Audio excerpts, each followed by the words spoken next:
Bismillah, walhamdulillah, wa salatu wa salam ala rasulillah, amma ba'd. Last time we left off about how one expresses their love for Allah subhanahu wa ta'ala. And we said that the initial expression of love comes through ihsan. And the summary of that is when you truly love something or someone, you want to go above and beyond, right? Contrary to a business partnership, right, or your employee or an employer, you do whatever you can to minimize how much you have to do while maximizing how much you get. And there are clear guidelines in terms of what the relationship is.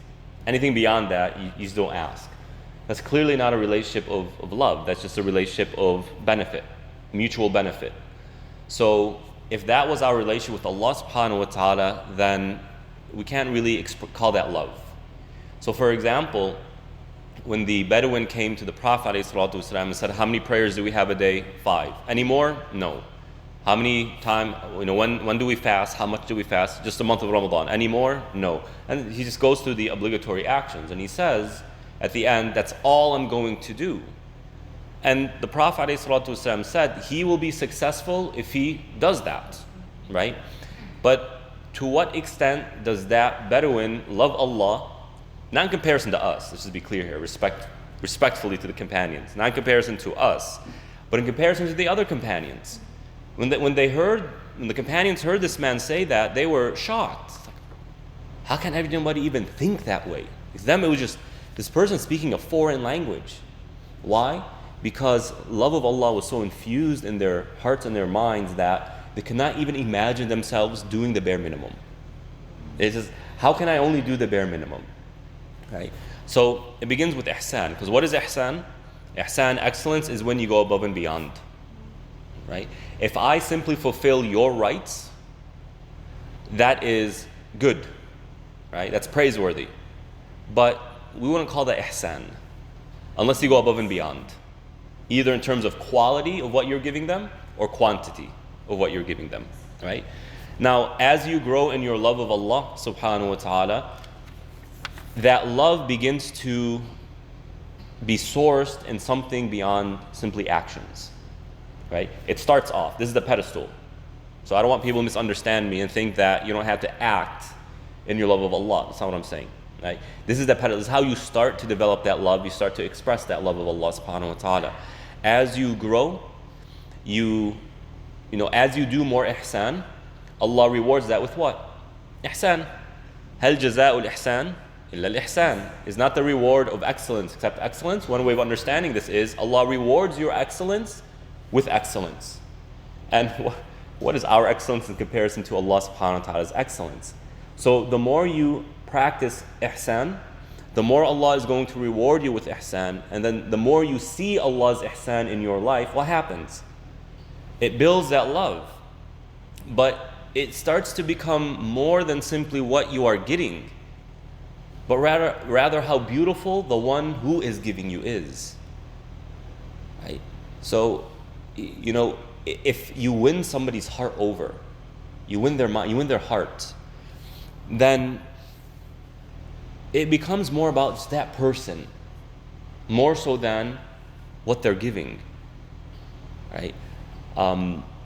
Kids, in their innocence, their pure love for their parents, it's like they don't really care what they get. Whatever, you could give them something that's crummy and they're jumping for joy. And to them, what's more important is the one who's giving them. Now, as they grow, that changes, but this is kind of that pure love. So as our love for Allah grows, it evolves from ihsan to love of who He is, subhanahu wa ta'ala. Because His ihsan teaches us who He is. And when we see who He is, we cannot but adore that. We cannot but love who He is, subhanahu wa ta'ala. So as your love for Allah grows, it becomes more about His names and His attributes than it is about what He is giving you or what you hope from Him. That still remains. That doesn't go away. But it's no longer the essence of your relationship with Allah subhanahu wa ta'ala. Rather, your essence is Him. He Himself. Now, this is an easy task. It's not an easy task. Why? Because even if you learn Allah's names and attributes, you've developed the tools to seeing Allah's names and attributes in your life, there's always the distractions.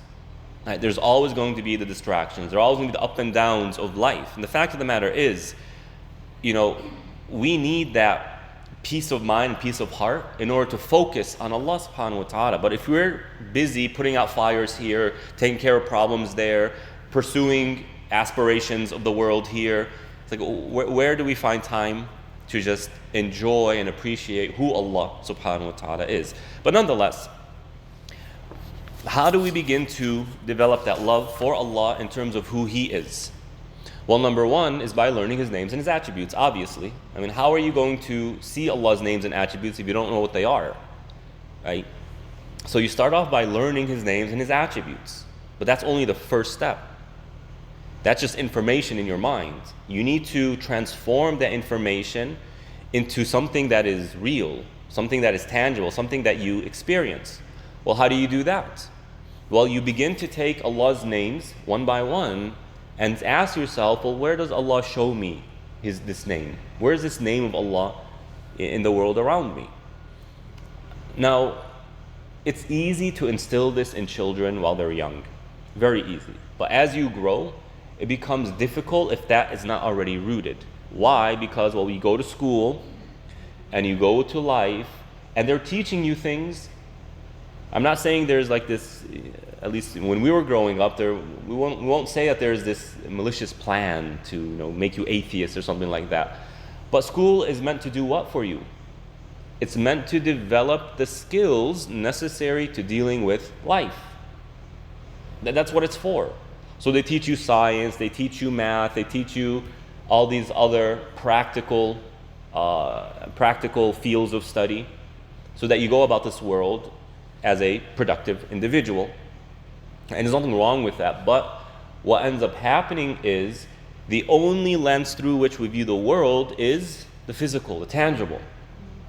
And that becomes so rooted in our minds through our day-to-day affairs. I mean, nobody goes to work thinking, okay, how can I make this into a spiritual experience? Rarely do you find somebody doing that, right? So your work ends up reinforcing what you learn, and you become increasingly distant from Allah's names and attributes, or at least seeing it. So you need a period of readjusting the way you view the world. Not that we disregard all of the sciences. Islam has no problem with sciences. In fact, Allah subhanahu wa ta'ala says that there's a qadar that governs this universe. We call that science today. Islam calls that qadar. When we study science, we are studying the natural qadar of Allah, meaning the qadar that governs the natural world. That's what we're studying. But what happens is, it becomes very difficult to see that, to look at something in the creation and say, Allah created that. It becomes difficult. If you look at a tree, right? Alhamdulillah, we live in an area where they really do take care of landscaping here. Alhamdulillah, But in our minds, somebody did that. Somebody planted the trees there. Somebody is maintaining all of this, scenery. Somebody's doing that. And so it becomes difficult to appreciate, it's Allah subhanahu wa ta'ala who actually did that. Here comes a challenge. You have to challenge yourself. You have to push yourself, right? And it's a process. But going back to each individual name, right? Allah is Al-Khaliq. Al-Khaliq is the easiest one, I think. One of the easier names of Allah to appreciate in terms of what we see in the world. You look at everything around you, whether that's natural life or materials used to build the buildings that we enjoy, the plastic, the natural technologies like fire, like coal, like steam, like power, like energy, etc. And you begin to attach those things to Allah's name, Al-Khaliq. Right? That this isn't, water isn't simply water. This is a creation of Allah. This represents Al-Khaliq. Right? Allah is showing me His name Al-Khaliq through this. And if this is your beginning, and now you start studying the sciences, it becomes, okay, well, how did Allah create this? How did Allah create this? Allah is Al-Muhsin. And part of Ihsan is that you get multiple benefits from one thing. We don't need any other liquid than this. We don't need coffee. We don't need sports drinks. We don't need energy drinks. Nothing. All we need is this. And all those other drinks require this. So even if you want to get all fancy and enjoy yourself, any drink you want must have an amount of water. So look at how much variety comes from this. Al-Badi'a, the innovator, subhanahu wa ta'ala. So if your starting point is Allah's names and attributes, and then you enter into the sciences, look at how different it is. So what you'll notice is that the Muslim scientists, when they start their books, how do they start it? Bismillah, walhamdulillah, wa min ajaibillah. And among the fascinating things of Allah. That's how they start it. They see that science is there, not for us to dominate the world, to exploit the world, to just appease our desires.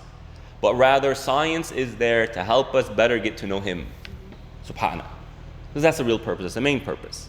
So we're not limiting ourselves to what we can enjoy in the technologies. Muslims were never limited in technologies. They advanced in technology when science was, really rooted in the Muslim world. But you also add that spiritual dimension as well, that feeds the soul. I'm not only feeding my body, I'm feeding my soul as well. And you just do this with every name and attribute. And some names are easy, like Al-Khaliq, right? And some names are more difficult to really perceive, like Al-Kabir. It's difficult to see that beyond a facile kind of surface understanding that Allah is the biggest. Allah can overpower everything. But then you look at what's going on in the world. Well, where is this?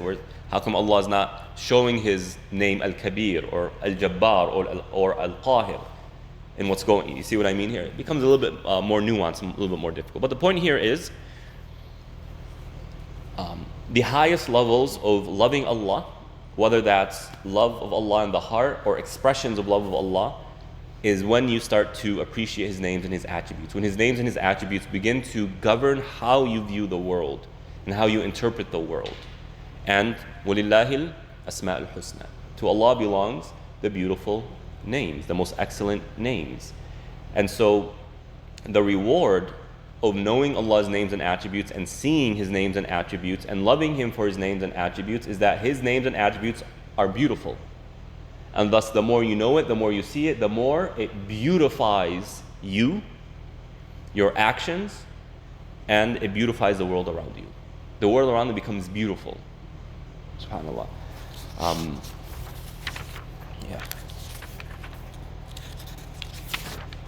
Now next, Ibn Qayyim rahmatullah alayh discusses, and I'm going to go over this briefly. There's a little bit more information than I care to go over. He talks about how one of the strongest expressions or signs of love is shawq, is longing for that which you love. If you truly love something, you want to be around it. And when you're around it, it provides you with uns.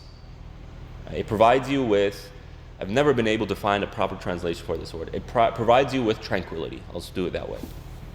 You feel at peace around that which you love. You do. Right? And so notice a baby, an infant, the first day it's born, the first few weeks it's born, how do you take care of it? It needs to be wrapped up tight. It needs to be very hot and very warm. Why? Because of the womb. That's what it is accustomed to. That's what it is comfortable in. And so as soon as it gets a little bit cooler and they're loose, they become distressed. They're away from that which they are accustomed to, that which they love. And as soon as they get back into that feeling of what they love, then they're comfortable. Even the scent, the infant smells, it can smell. So when it smells its mother, right, what happens? It feels calm, because that's what it's accustomed to being around. That's what it loves. So the more we develop love for Allah, then naturally the more shawq, the more longing we will have of Allah subhanahu wa ta'ala. As I believe Imam Shafi'i says that the remembrance of Allah to a believer is like water to a fish. Right? What happens to a fish when it's outside of water? It starts flopping up and down. It can't breathe. Similarly, a believer, when it is not around that which it loves, Allah, the remembrance of Allah, it doesn't feel right. Right? And so those, I love asking this question. Just think for a moment. Pause and think for a moment if you just stop praying altogether. Just think for a moment. Think of a life where you no longer pray. Really frustrating when you're not able to lose your compass or your ground. How does it make you feel just thinking about that? There's a discomforting feeling, right? To many people, praying 5 times a day is very inconvenient. But for those who have been praying for so long, it's rooted in their daily routine. Just the thought of not praying, it's like, whoa. Thinking about it makes me feel uncomfortable. Like there's something off, there's something wrong. Thinking about it makes me feel like I no longer have a purpose. Just thinking about it. Why? That is part of love. And by the way, this is one of the challenges of love. A lot of times you actually love things, but you don't feel that you love it because you're so distracted. Right? And this goes across the board. Most Muslims truly love Allah and His Messenger. And so they don't need to develop love for Allah and His Messenger. Rather, what their challenge is, removing the distractions. That's what it is. What parent doesn't love their children? I know some parents don't love their children, but those are like an exception. Those are like the weird, way out there people. But it's naturally ingrained in the human being that we love our offspring. And so to a parent's mind, like how can a parent, a mother or a father not love their children? Like, it's just weird, doesn't make sense. But what ends up happening, we're so distracted that it seems like we don't care about our children. And they feel like we don't love them. And don't misunderstand me, that is a problem. It needs to be resolved.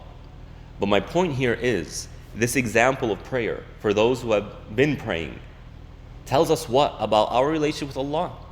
We don't pray just because. We're not going to yoga class, right? This isn't just relief for us. This is an obligation we know we must fulfill. And we're doing it for the sake of Allah subhanahu wa ta'ala. Right? We're never bothered by the coming of Ramadan, even though it's very inconvenient. In fact, we enjoy the month, we love the month, we look forward to the month. We are sad when the month ends.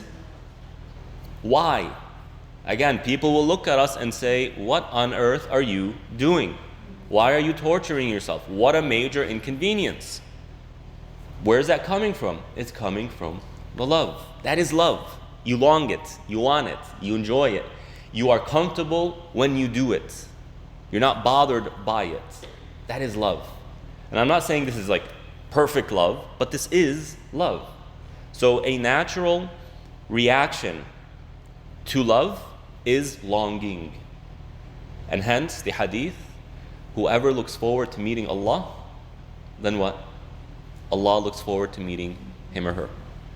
And whoever despises meeting Allah, then Allah despises meeting them. Right? Now they said, Ya Rasulullah, we're dying, nobody likes to die. In their mind, it's like, okay, well, nobody likes to die. That means we don't look forward to meeting Allah. So the Prophet said, yeah, well, when you see the angels of mercy come to you, you'll look forward to meeting Allah subhanahu wa ta'ala. Right? Because you see the beauty. And when you see that beauty, that love just...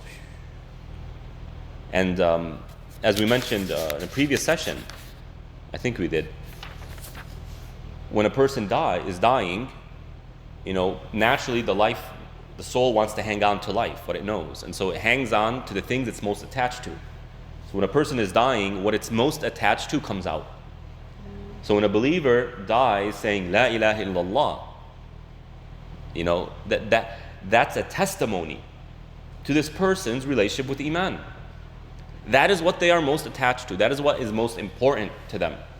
Whereas some people die saying, I wish I could eat this, I wish I could eat that. Right? Not to put anybody down, that's not the point. We're just giving examples to, judge ourselves and evaluate ourselves. So, shawq, as a saying, longing is a branch of love. It's an expression of love. And it's important for us to realize this because a lot of times when we're frustrated, especially for people who have been practicing for a long time, when you get frustrated, you feel disconnected, you keep waking up on the wrong side of the bed, you should ask yourself, has my engaging of Allah decreased? What will happen to me if I'm so accustomed to coming to the masjid so often, for example, and then things happen where I can't come as often, and you're feeling increasingly frustrated. You don't know why. I'm okay, and there's nothing wrong, but what's going on? Well, your heart is missing that which is attached to, right?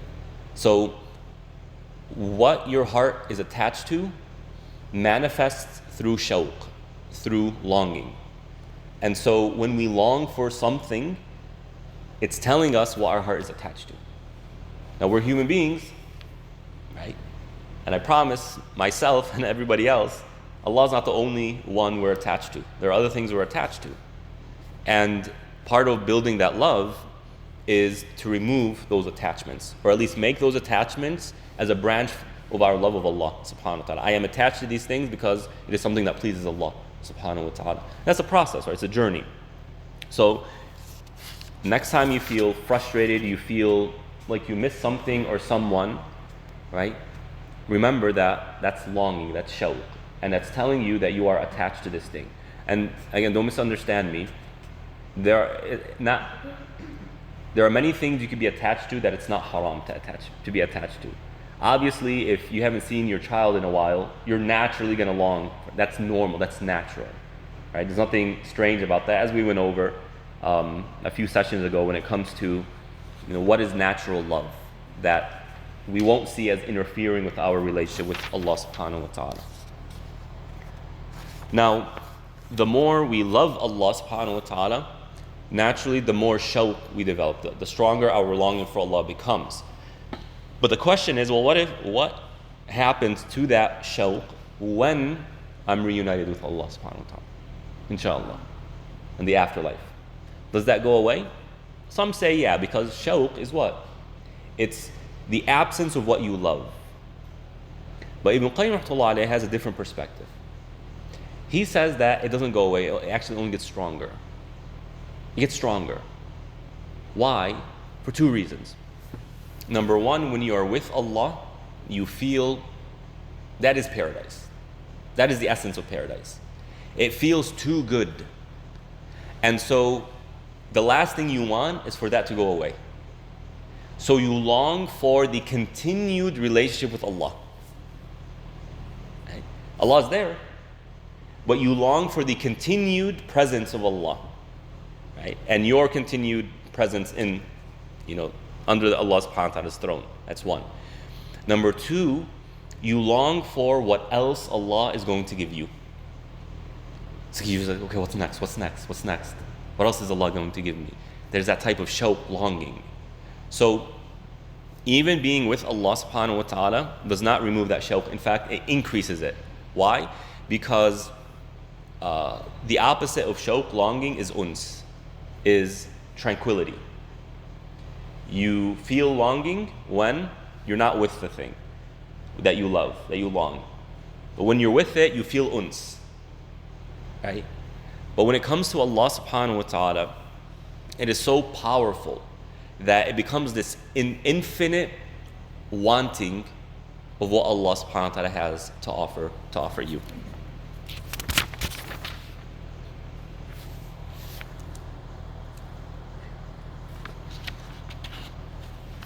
Now, if you want to get into a little bit more practicality, how do I develop this longing for Allah?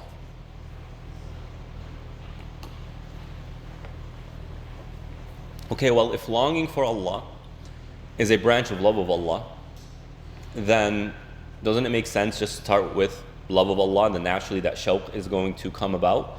The answer is yes, but you can reverse engineer it as well. When you long for things that only Allah can give you, He becomes more important in your life, more relevant in your life. And that will develop your love of Allah.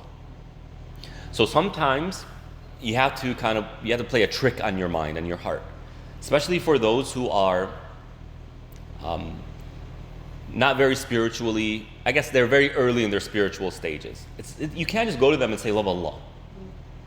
They're too disconnected at that point. Right? It's too foreign to them. Their worldview is too disconnected from those elements. But what can you do? Well, here it says, شَوْقُ الْعَابِدِ إِلَى الْجَنَّةِ. You start with paradise. You get them to long for paradise. Now that's easy to do because everybody lives this life trying to acquire happiness.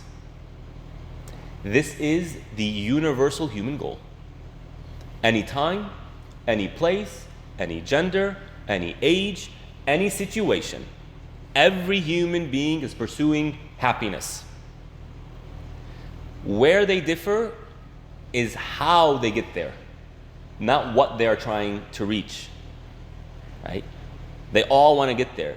They just differ in terms of how do I get there. For some people, it's money. For some people, it's marriage. For some people, it's kids. For some people, it's fame. For some people, it's music. For some people, it's fame. Right? And for the believers, it is Allah. That's it. Right? It is the pursuit of the afterlife.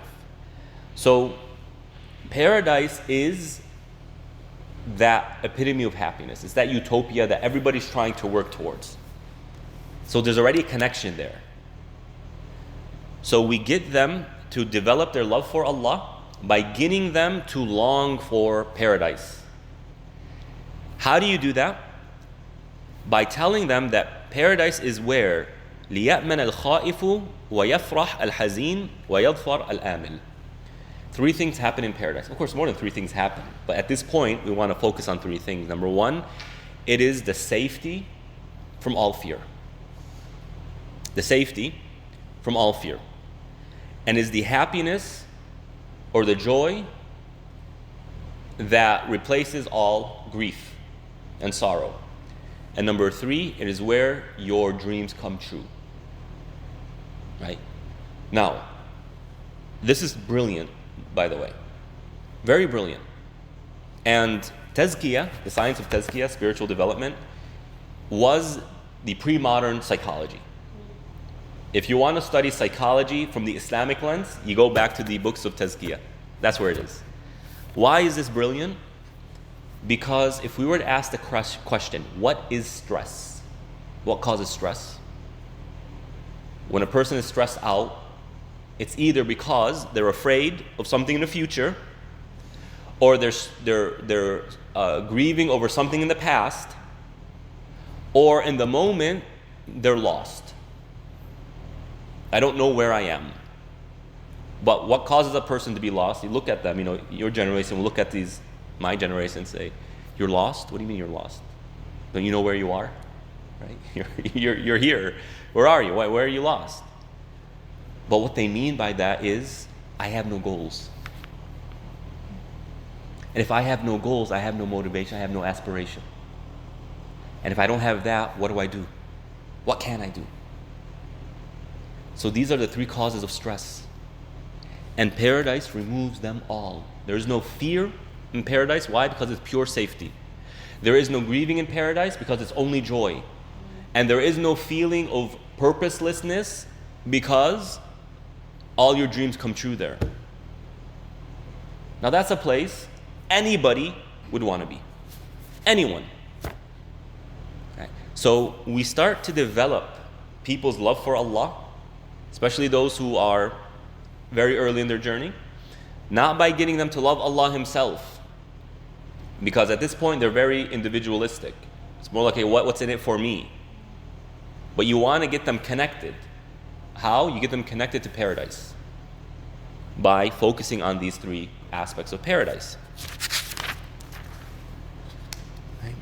And then شوق إلى الله عز وجل زرعه الحب الذي ينبت على حافات المنن تعلق قلبه بصفاته المقدسة واشتاق إلى معاينة لطائف كرمه وآيات بره وعلامة فضله. Second is now you have the seed of love in the heart. If I can love paradise, that's the seed of loving Allah. Well, how so? Because who can give you paradise other than Allah? Now it becomes, man, if I want paradise, then I need Allah. I can't get there without Allah. I need Allah. Allah is relevant in my life now. Allah is important to me as an individual. I can't get there without Him. That's the seed of love right there. Right? So how do you grow it? Well, it grows on seeing Allah's blessings in your life. And we've spoken about this multiple times. The more you see Allah's blessings in your life, the more relevant He is to your life. And I'm wording this very carefully. Why? Because people's disconnect from religion is very rarely ideologically.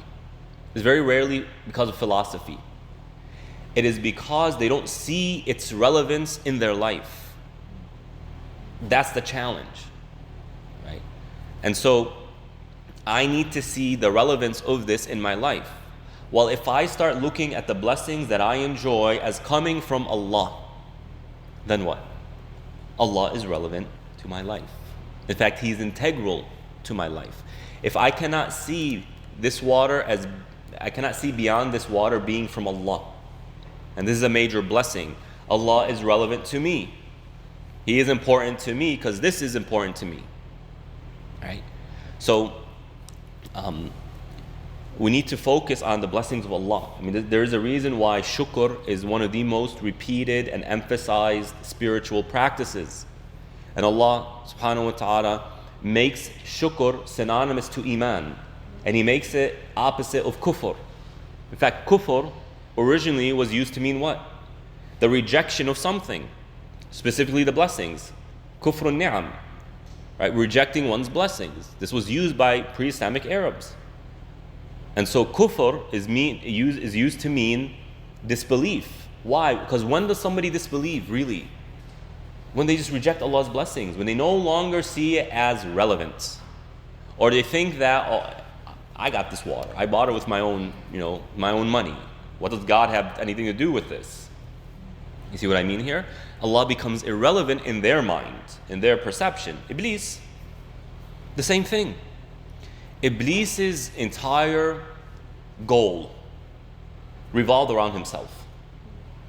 Right? It just happened to be that religiosity was his path to reaching his personal aspirations. Right? Oh yeah, this seems shocking to some people. Oh yeah. There are people out there who become shuyukh because that is their way to becoming famous. That is their way to becoming wealthy. Whatever it is. Meaning, the reason why they do what they do has nothing to do with religiosity. Has nothing to do with Allah. Has everything to do with the self. That's how Iblis was. Iblis wanted to be supreme. He wanted to be the center of attention. He wanted to be revered by everybody. He just saw that religiosity was the path for him to do that. And it worked brilliantly. He got to the levels of the angels. Right? He got access to the angels. I mean, imagine this. But as soon as Allah introduced something in his life where he was suspicious that this could become more central to the universe than me, what did he do? He went bonkers. Here's Adam alayhi salam, a lifeless body. And I love this story, the story of Adam. That original story explains humanity, explains everything. All the lessons are there, right? Here you have a lifeless body. that the angels themselves did not know why Allah created. Yet Iblis, from how rooted his personal aspirations were, was so afraid that this can pose a challenge to his personal goals, he would go to that lifeless body and keep doing tawaf around it, saying, why were you created? Why were you created? Allah created for a reason. He's going crazy. Right? And as soon as Allah blew the soul and told the angels and Iblis to prostrate in respect to Adam, his suspicions were confirmed. So what did he do? He, at that moment, no longer saw Allah as relevant to his mission. Allah is no longer my means of becoming central. You see where I'm going? You see? Does this make sense? As soon as he saw Allah as putting another creation that deserves attention, he then understood Allah is no longer relevant to my mission. Before that, Allah was relevant. Now he's no longer relevant, so what did he do? He rejected, he disbelieved at that moment. Right? And I'm kind of going a little bit off tangent here. But this is why people will say things like, why didn't Allah do this for me? Why didn't He do that for me? I reject, I disbelieve. It's like, okay, you're not doing what I want you to do, therefore you're irrelevant to me, therefore I'm just going to reject you all about. Right? So seeing Allah's blessings in your life is so critical to Iman, and it's so easy to do, yet we don't do it. Why? Not because there aren't enough examples, not because it's difficult, but because we're distracted. Right? And I speak of myself before I speak of anybody else. And Allah subhanahu wa ta'ala says, وَإِن تَعُدُّوا نِعْمَةَ اللَّهِ لَا تُحْصُوهَا. If you count Allah's blessings upon you, you'll never be able to fully list it. So how can we make this a little bit simpler for us? Think of 3 things that brings you a lot of joy, no matter what they are, doesn't matter. Coffee, I love my coffee, right? Doesn't matter. Coffee, my phone, and my car. What you need to find are things that bring you joy, right? And then tell yourself, Allah provided me with this, Allah provided me with my phone, Allah provided me with my car. And keep doing that. Every time you drive your car, Allah provided me with this. Every time you use it, Allah provided me with this. Every time you drink coffee, Allah provided me with this. Just 3 things. Doesn't matter what they are. What matters is that they bring you joy. You see, you enjoy it, you love it. All you need to do is connect that to Allah. And slowly your heart will begin to love the one who provided you with it rather than what you're provided with. Right? So focusing on Allah's blessings upon us, also to long for seeing Allah's lutf and graciousness on you. Remember that one time you made a dua and Allah answered? Remember that? Yeah? Wasn't that good? Didn't that feel nice? Now take that and long it. Want it. I can't wait for Allah to send me something. I can't wait to see what Allah has to offer. I can't wait for the next time Allah is going to send me something. Right? You build that longing. It's not about what Allah is going to send you, but the fact that it is Allah who sent you it. It is Allah who sent you it. What would you rather have? $1 billion that you made yourself, or $100 that Allah sent you? Now, this is a question for Muslims, right? And Muslims who are a little bit more experienced, or they have a little bit more background in practicing. They would choose $1 billion, but I'm talking to you all, right? Was this a test for us? Mm-mm. I know what you're going to answer. That's why I asked it. You're going to say $100, but why? And to the person's mind, you have $1 billion versus 100. Why would you rather have 100 from Allah versus $1 billion from yourself? Okay. Why does that make it more valuable? Because he knows what's best for He knows what's best for us, but if it's 100 from Allah, how much barakah is going to be in that? That 100 isn't just going to go away. It's going to develop. Comes more and more and more. Right? Versus the billion that you made yourself, which has no barakah. Will be gone pretty fast. Like those who have billions upon billions upon billions, right, in their bank accounts or wherever they are. How much of that are they actually going to spend? How much can you spend? Right. Everything is from Allah. Everything from the qadr of Allah subhanahu wa ta'ala. I'm just giving you kind of this, hypothetical examples. Right? But the idea is when something is from Allah, meaning Allah sent it to you. He sent it to you, and being from Him is going to have a tremendous amount of barakah. That's how you know that something is from Allah. There's barakah. And what is a sign that something is haram or something has no barakah? It doesn't provide you with much benefit. It just goes away. Causes you more problems than benefits. Right? So when it's from Allah subhanahu wa ta'ala, it's good.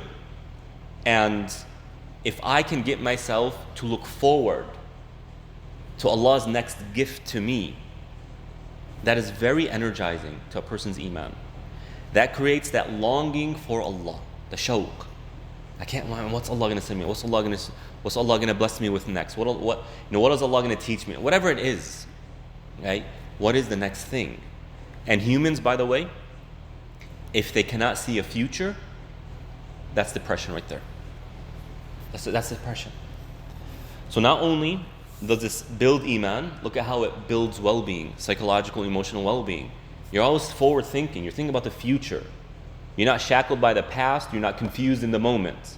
What's next? What's next? What's next? That's very important to the human being. Right? Also seeing His birr, His goodness to you. Now, goodness to you doesn't necessarily have to be in the future. It could be in the present. It can also be in the past. Remembering something in the past and realizing, wait a minute, that's Allah's goodness. That's Allah's grace in my life. Or in the moment, whatever it is. So you have the future to long, and you also long for realizing things that are happening or have happened that are actually from Allah that you didn't notice before. Right? And there's a lot going on. Everybody has this in their life. But there are some people who learn how to connect the dots. And there are other people who never try to connect the dots. That's really what it is. Or else His ihsan is to every single creature. Right? Everybody is enjoying Allah's ihsan. Everybody's enjoying Allah subhanahu wa ta'ala's graciousness. Everybody's enjoying Allah subhanahu wa ta'ala's goodness. But you either realize it, you either see it, you either work towards realizing it and seeing it, or you don't. That's really what it is. But if you do that, then you develop this longing. Man, I can't wait for Allah to show me something else that He was good towards me in that I haven't realized yet. And it's all there. Your life is completely full of this. Right? Sometimes Allah will show you, sometimes Allah subhanahu wa ta'ala won't show you. Alright. Now, very briefly here, because this is the last thing when it comes to love. And that is true love of Allah. Right? Manifests when what you want overlaps what pleases Allah. That's the sum of all of it. Right? So whether that's shawq, whether that's learning Allah's names and attributes, all that we've been going over the past 2 sessions or so, that all sums up in you wanting what pleases Allah. Your will overlaps with what Allah wants. That's the epitome of love right there. The rest becomes maintaining that, managing it. Right? So, in kuntum tuhibbun Allah, fattabi'uni, yuhbibkum Allah. If you truly love Allah, follow the Prophet. Allah will love you. Because the Prophet ﷺ is the manifestation of Allah's will. What pleases Allah reflects in the actions and the statements and the practices of the Prophet ﷺ. It does not go beyond that. And the Prophet lived the life of a human being, didn't he? He got married, he had kids, he raised those kids, he traded, he went to the markets, he lived the life of a human being. He wasn't living a super strange life.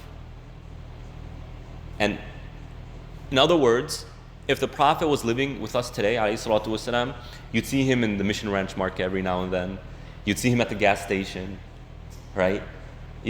That's what he would do. But his love of the Allah is the highest. Why? Because what he wanted overlapped with what pleases Allah. And the Prophet ﷺ says, you will never fully believe until your desires follows what pleases Allah, or what the Prophet ﷺ came with. And when it comes to love, it's a journey. You develop it. Right? Don't expect somebody who is 20 years old to have remotely the amount of love a 70-year-old who's been practicing Islam all their life has. Right? So here it's not, oh, I'm not there yet, therefore I'm a failure. No, it's what are you going to do next? Where are you going? How much are you going to reach? The companions went through the stages. There was a point in time where the companions, who Allah says, you are the best. You are the best generation humanity has ever seen and will ever see. There was a point in time where if you were to go to Sa'd ibn Abi Waqqas or Amr ibn al-As or Khalid ibn Walid and say, don't drink alcohol, they would have said, we're going to drink alcohol. Yet, as the hadith mentions, or as I believe Ibn Mas'ud says, slowly Allah captured their hearts until they became who they became. Radiyallahu ta'ala anhum. So, we work towards this and we ask Allah subhanahu wa ta'ala to help us get there. Wa sallallahu ala nabiyyina Muhammad wa ala alihi wa ashabihi ajma'in.